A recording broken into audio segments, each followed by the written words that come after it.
AfterBuzzers, we are here, the Terror After Show, the Terror Infamy. We are talking episode 1, The Sparrow in the Swallow's Nest. There's so much to talk about. Mr. and Mrs. Putea, Chester and his father, Henry, Mr. Gruchuk on the machine and the boat, and then what is in those vials. We are dying to know. Stay tuned.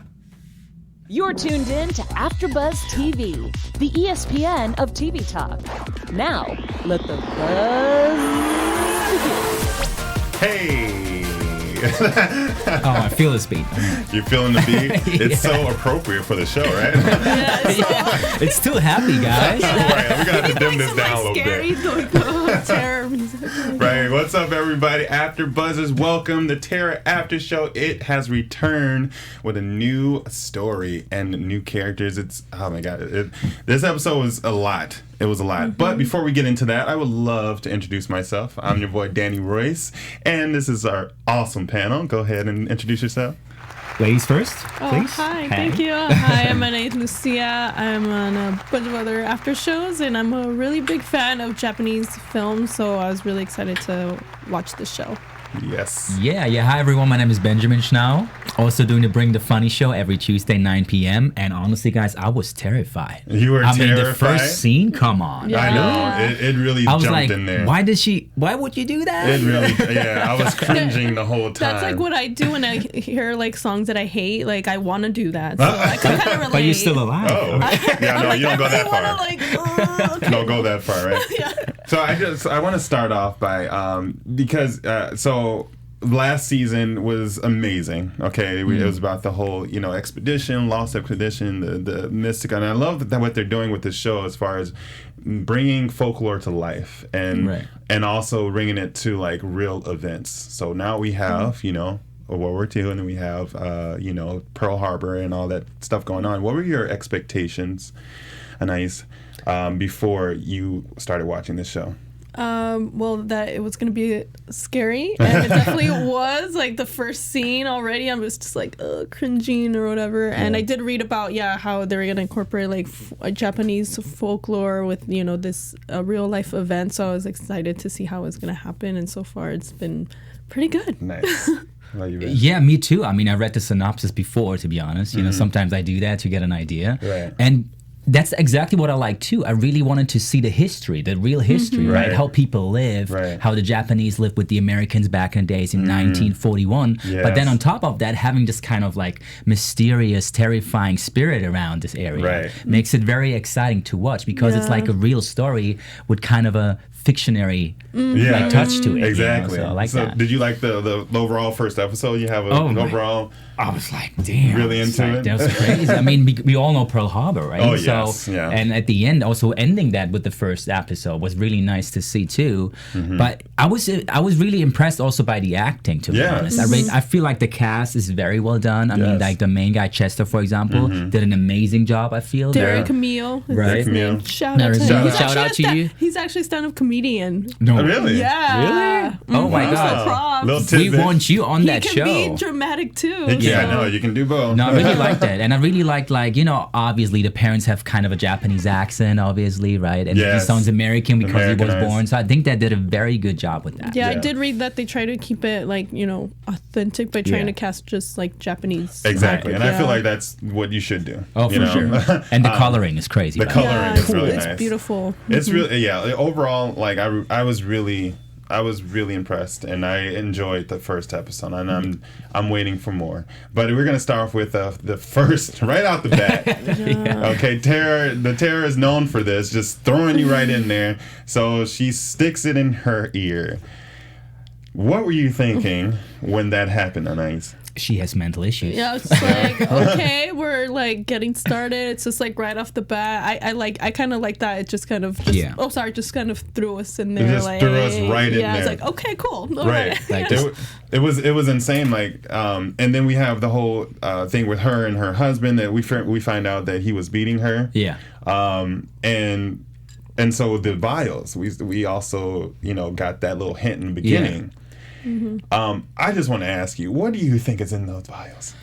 I mean, we talked a little bit about it, right? Yeah. So like, I'm still questioning it, but obviously we find out that he basically has a girlfriend in a way, or so like has a friend, or Chester has a friend, or something unforbidden girlfriend, but and she's pregnant, so probably that's something to basically get rid of the baby or get rid of the kid or something. But I'm not really convinced by that. Yeah, I mean, I think there's something different. We'll get more into predictions, but also the anti-Japanese sentiment law.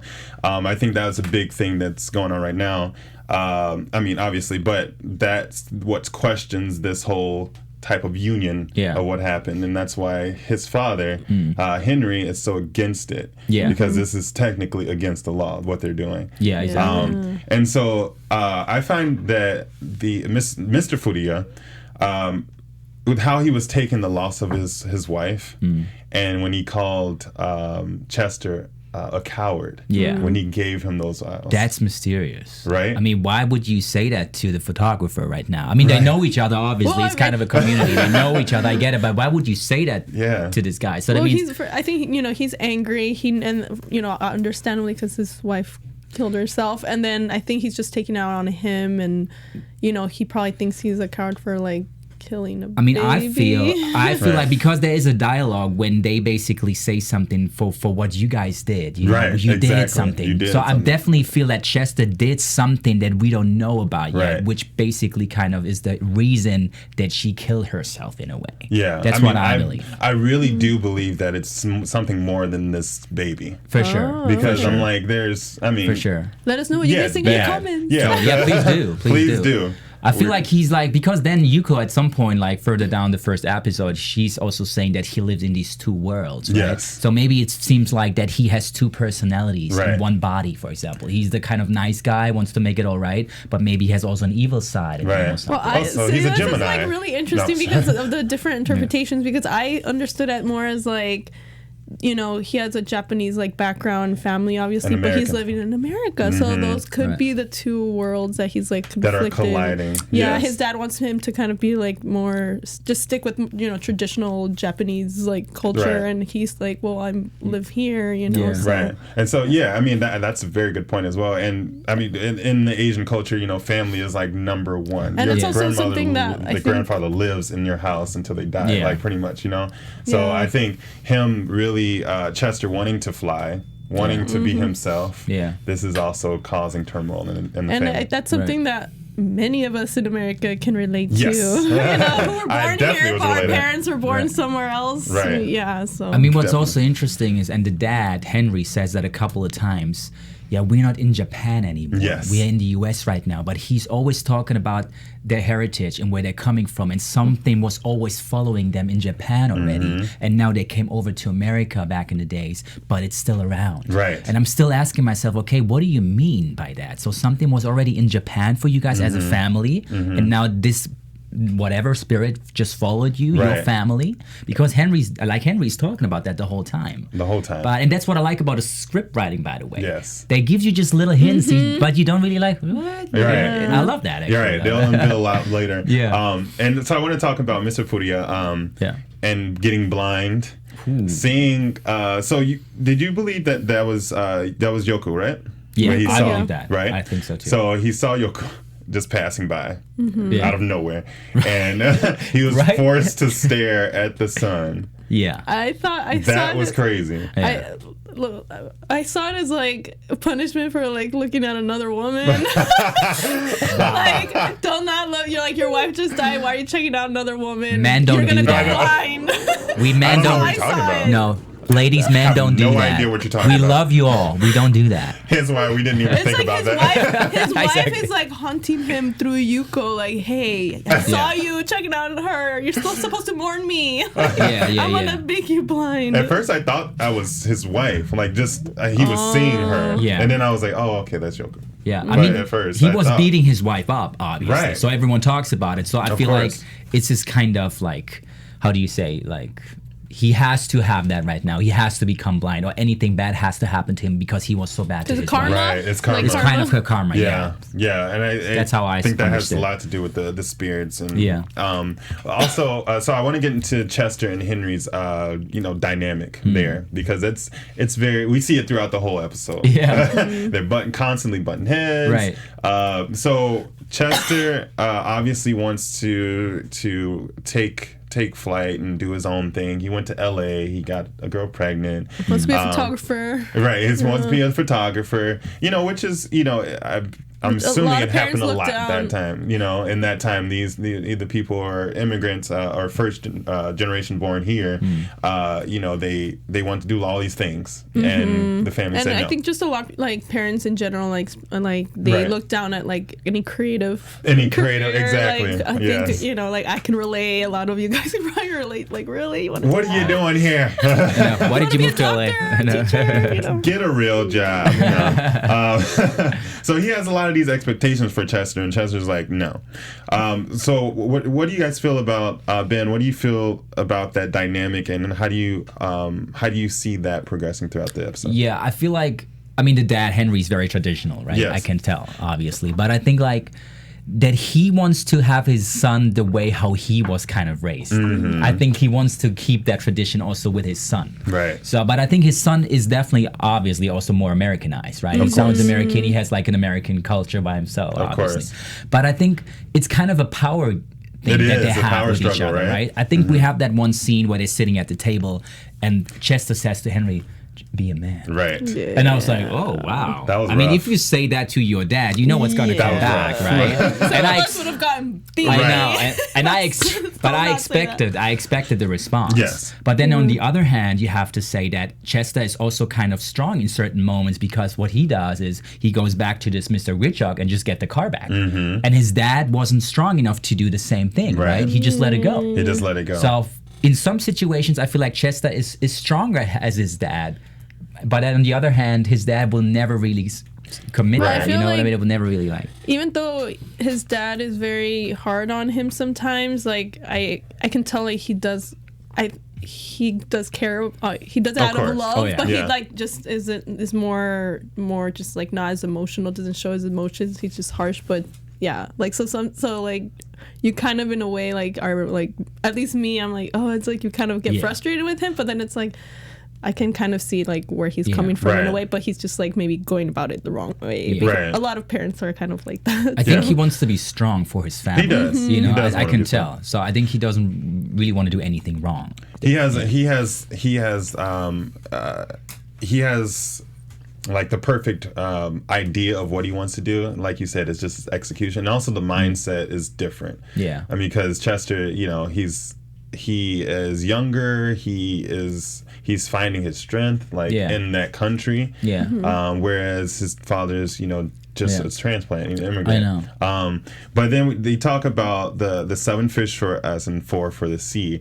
And so he has all these different things where he's giving back to honor and satisfy these spirits so that they could leave them alone. Yeah, for sure. And I just felt that was interesting. Yeah. And, watching that the whole And I also think that the dad is still very influenced by the way how he sees all those people. He feels like, oh my God, I know I'm the good Japanese in this town, I just do my job. I'm a fisher's guy and I just want to like keep my family alive, right? But he still has this kind of mindset.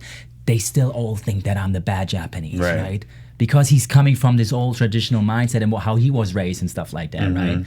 But I think the son, Chester, is more like, hey, I don't see it that way because I know we are good, so we are good, you know, and we just say it, and that's how it is. But the dad is more skeptical about the whole situation, I feel, right? And this is the kind of dynamic that we also see at the end when this Mr. Richard is basically dad, and they're sitting in this room, all the Americans around, right, and they just talk to each other about the situation. What are we going to say? We didn't kill him, but the dad Henry is like, that's it. We're not getting out of here because we're Japanese, and they're gonna think we did it anyway. Right. And Chester no, and Chester's like, no, we just tell them it was an accident. Yeah, he's being a realist because that did happen. I mean, a lot back then. But Chester's just like, no, that's not going to happen. But now that you bring up Grichuk, because I would love to talk about Grichuk. Oh yeah.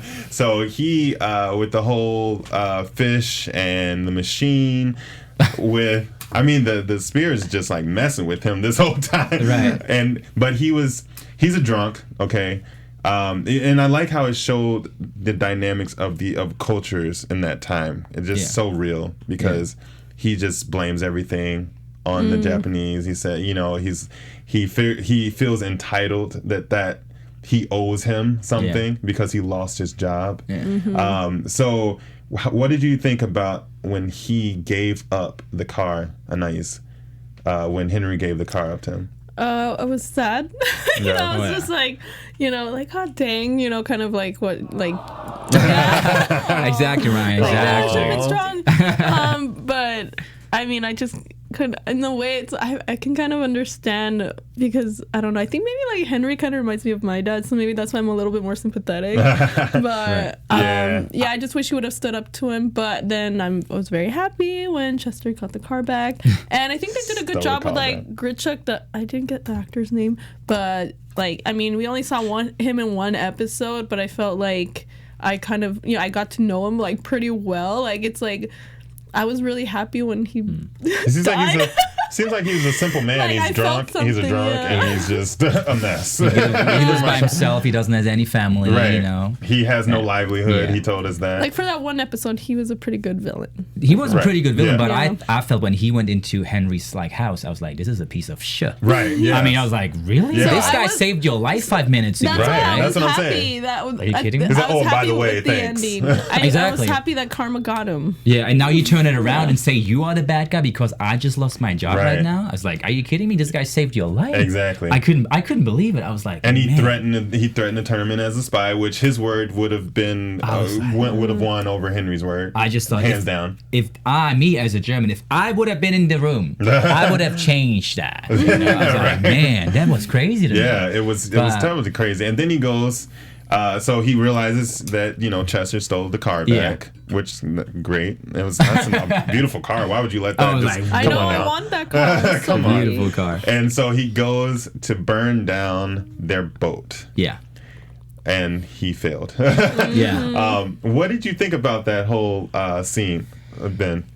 Honestly, when I saw that scene, I just realized something that I believe could be maybe the right prediction. But I feel the spirit, even if it's kind of a very evil spirit in a way, I feel like this spirit is trying to protect Chester's and Henry's family. That's what Have you thought about that for a second? I thought about that. Because the thing is, what's very interesting, the very first scene when Mr. Ferrara, or what's his name? Ferrara. I got this. Okay. Furia. What happens before he gets blind is that the mom of Chester goes to the house and is trying to do something positive for them.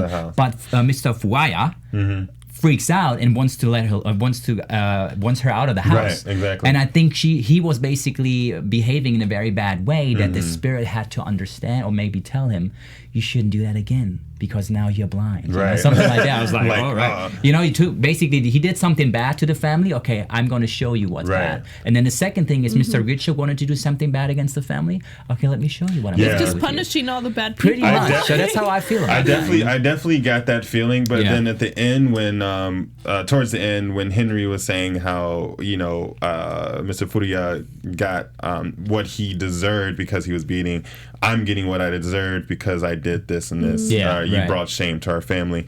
I was thinking, okay, I'm going to save it for predictions, but I have an idea about the spirits. But but yeah, I definitely saw that because I was like, okay, he is really protecting this family or everything that's happening to everyone else is, the bad people. It's interesting. Exactly. And then I want to talk about a little bit towards the end, what happened. So the attack on Pearl Harbor, also the brothel. So Chester meets Yuko at the brothel. What did you think about that whole scenario? and what happened and what she showed him, and also the sparrow in a swallow's nest. I really want to talk about that because that's obviously the name of the episode, and Yuko calls him that. Yeah, I feel like the first thing I thought is when he meets her in the room, what are all these masks? Right. The masks were it was not like just typical Japanese masks. There were all kind of masks, right? Like someone who was actually about to kill someone and just putting on a mask or something like that. That's how I felt, you know? And then also like, the first time when I realized how powerful she actually is when you see the candle and she's pretty much like doing it like for a couple of seconds. I said, all right, you got something. Yeah. I was like, okay. No type of twitch, nothing. She's going to tell you something maybe important. You know? Right.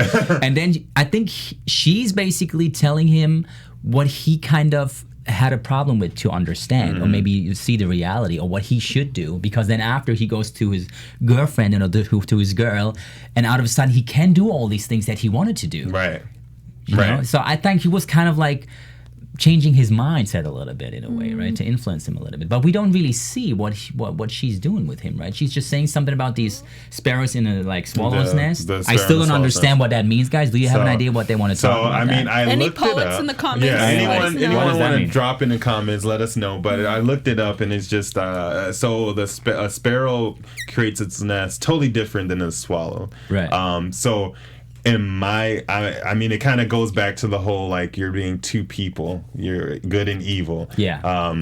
And so like he's a sparrow in a whole different atmosphere that he doesn't even know. Yeah, that makes sense. So I mean, who knows? But if you know any better, let us know, please. And when the tea leaves, Anais, when she came up with the tea, it was like, you love Japanese culture, right? Mm-hmm. Were you familiar with that whole process that they were doing? I've heard of it, but I haven't really like seen it in action, like in the movies I've seen. But so it was cool to actually like see how they do it. Yeah. And just like now I kind of want to look into it more. So thank you for that. So yeah, it's pretty cool. And I want to I just like for the brothel scene, I just want to give Chester props for like resisting. Because I don't know. Sometimes I get so disappointed when I watch scenes like that. I'm like, all the guys just go. Like, can there be just one who like resists and like is a good man? So thank you, Chester. He couldn't resist in LA though when that baby, but he could resist in the bride. I know. I was just like so disappointed. I'm like, oh. So Walt is his brother, I'm not gonna right? trust any guy who's gonna get married.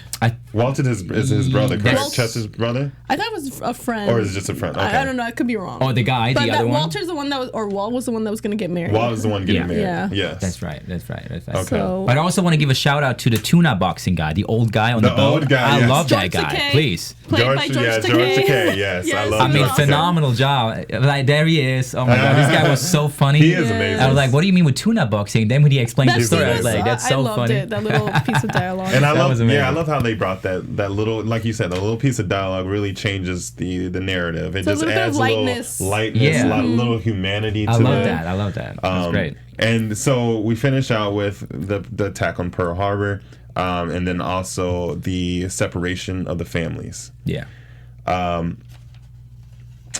What do you guys think about the ending scene between Chester and his father before the attack?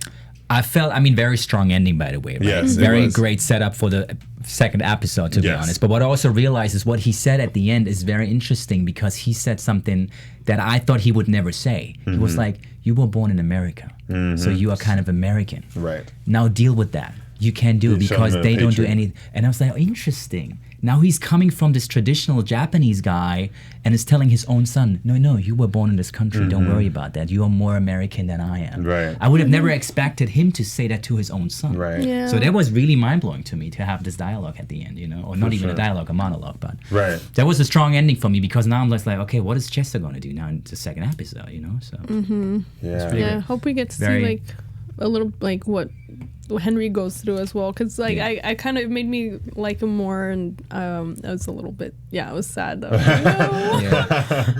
And I feel for Henry, because he's a strong man, and he said something so true at the table. I have to pick that up for a second. He said, even that I lost my car right now, I worked 20 years to actually get that car.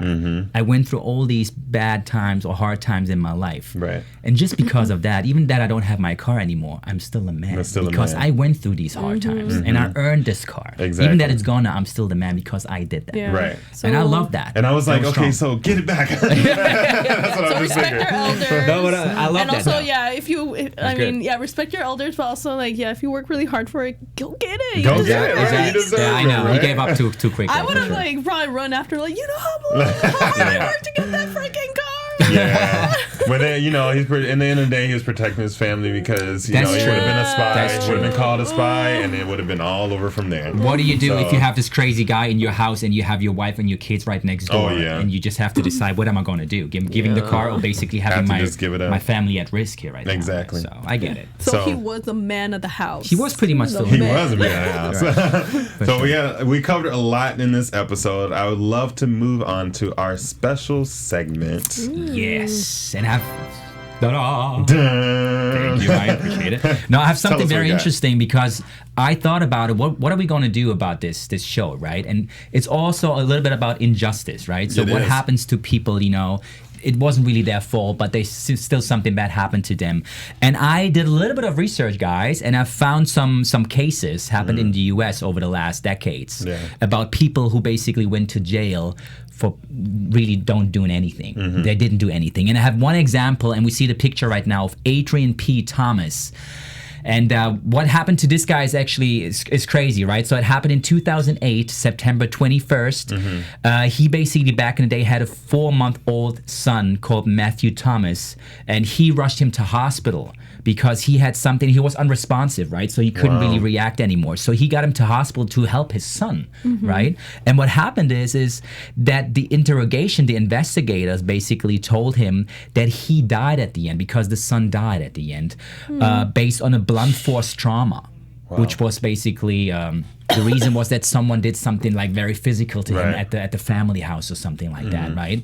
And then what they did was actually very crazy because the investigators basically forced him to tell that he basically did it. To lie. Otherwise, something bad is going to happen to his wife. Right. And I was like, wow. I mean, come on. How can you get someone in such a situation, right? I mean, what do? You want to save your wife, but you didn't do it with your son. You didn't do anything. You just wanted to help your son that he's going to be alive. Yeah, and he crazy. basically went to jail for 6 years, being not guilty for 6 years. But lucky enough, in 2014, he got a second trial, like a second, courtroom case or something for himself, and they basically got him out of prison. Okay. So, lucky enough, but still, 6 years. He basically spent 6 years in jail for not doing nothing, Anything. pretty much, or anything, Just trying to and save that's his son. not. I mean, we're gonna talk a lot more about these cases in the next episodes, but I just wanted to point that out because that can happen to everyone. Yeah. Or to any one of us, right? Which is kind of crazy. Manipulation and just lying on yourself. Yeah, That's I mean, crazy.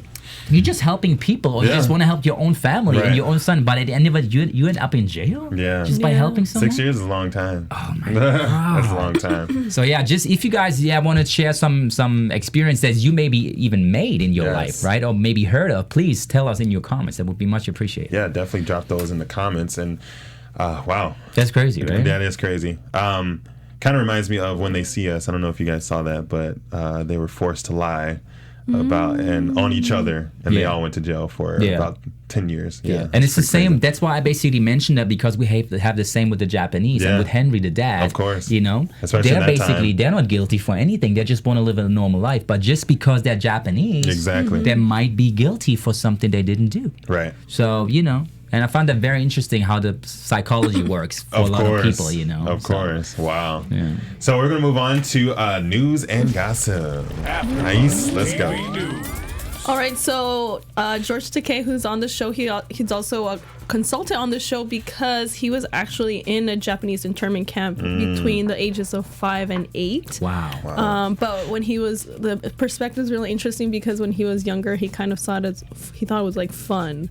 Let me explain. Okay, he said. It was a few weeks after my 5th birthday, 1942. It's a morning I can never forget. The soldiers came and took us away from our 2-bedroom home on Garnett Street in LA to a horse stable at Santa Ana. And then he said, for my parents, it was a degrading experience. For me as a 5-year-old, I thought it was fun to sleep where the horses slept. But then later when he was a teenager, he asked his dad, Daddy, why did you lead us like sheep to slaughter into the camp? But he regrets saying that now, and he still is haunted by it. And his father responded, this is a people's democracy. People can do great things, but it's dependent on people who cherish those ideals. And he said that he's also like really shocked when he talks to people and they don't really like, they're like shocked that, he went through all this stuff at the Japanese internment camp, and he thinks like, okay, like these people are supposed to be well informed, but they don't really know anything about this, time in history. So that's why he wanted to be a part of this show and hopefully, make more people aware of it. Right. Yeah. That's awesome. Yeah, I mean, the terror is doing multiple things. It's entertaining. I mean, it's scary, obviously, but it's also informative, and it's teaching a lot of people and showing a lot of people what happened during these times. I love that. It's great. It's really awesome. Great mix. So I want to go real quick into predictions, because we got some stuff that could have definitely happened next episode. Anais, go ahead and kick us off with that. Just to go fast, I'll go with one. I feel like we're going to see maybe some of Chester's dark side later on. Totally. Okay. I think he definitely becomes a dad. That's for sure. And I'm really interested to see what's going to happen with him and the new baby and his girlfriend. Wow. Okay. For me, I mean, I was doing some research on the spirits and the Japanese spirits, and like the good and the bad ones, and yokai and kanji.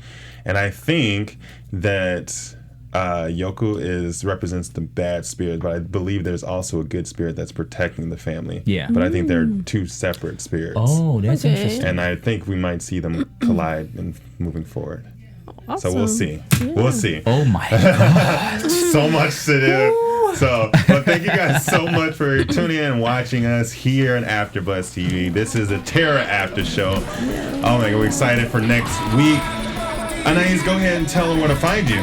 You can find me on Instagram at More Than You Think 7, and tomorrow night on the first ever Spanish after show for Los Spookies on HBO. Hey, really excited. That's awesome. I love it. Yeah, and you can find me on Instagram. It's Benjamin Schnau, Schnou, and I'm also doing the Bring the Funny show tomorrow evening, Tuesday, always at 9 p.m.